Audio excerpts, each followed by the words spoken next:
Friends, welcome to my channel. ఈరోజు నేను మామిడికాయ మునక్కాయ వేసి సాంబార్ పెట్టానండి. ఇది ఆంధ్ర స్పెషల్. దానికి ఒక మామిడికాయ తీసుకున్నాను, 2 మునక్కాడలు తీసుకున్నాను. దానికి ఇప్పుడు పప్పు రెడీ చేసేసుకుందామండి.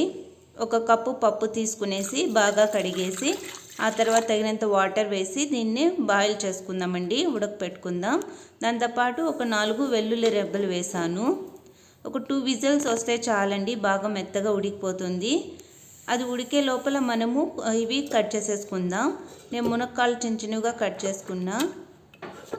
మామిడికాయ హాఫ్ మాత్రమే తీసుకొని చిన్న పీస్గా కట్ చేసుకున్నానండి. ఇదిగోండి, పప్పు ఉడికిపోయింది. దీన్ని స్మాష్ చేసేసుకుంటున్నాను. ఎక్కువ నున్నగా స్మాష్ చేస్తే కూడా అంత టేస్ట్ ఉండదండి. నేను అంటే కొద్దిగా పప్పు ఉండేలాగా చూసుకుంటాను. తర్వాత దీనికి పోపు పెట్టేసుకుందాము. బాండీలో 2 స్పూన్స్ ఆయిల్ వేసి ఆవాలు, 1/2 స్పూను జీలకర్ర వేసి వేగిన తర్వాత ఆనియన్స్ వేసి దోరగా వేయించేసుకుందాం. తర్వాత 1 రెబ్బ కరివేపాకు వేసుకున్నాను. బాగా ఫ్రై చేసుకుందామండి. కొద్దిగా బ్రౌనిష్గా ఫ్రై అయిన తర్వాత టమాటాస్ వేసేసుకుందాం. నేను 1 టమాటా వేసాను, ఎందుకంటే మామిడికాయ ఆల్రెడీ పులుపు ఉంటుంది కదండి, అందుకని 1 టమాటా వేసుకున్నాను.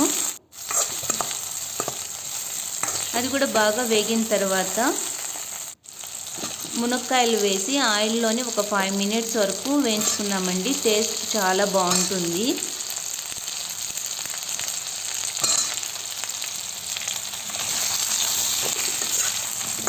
ఇది మామిడికాయ తీసినప్పుడే ఇలా మామిడికాయ వంకాయ కానీ లేదంటే మునక్కాయలు కానీ వేసుకుంటే సాంబార్ చాలా టేస్టీ ఉంటుంది.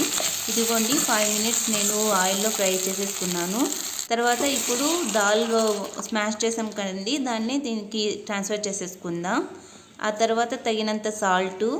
నేను 1 స్పూనే స్పైస్ వేసానండి, కారం పొడి వేసాను. 1 స్పూన్ ధనియాల పొడి వేసాను. 1/2 స్పూన్ పసుపు. తర్వాత సాంబార్ పౌడర్ ఎంటీఆర్ది, అదొక స్పూన్ వేసాను.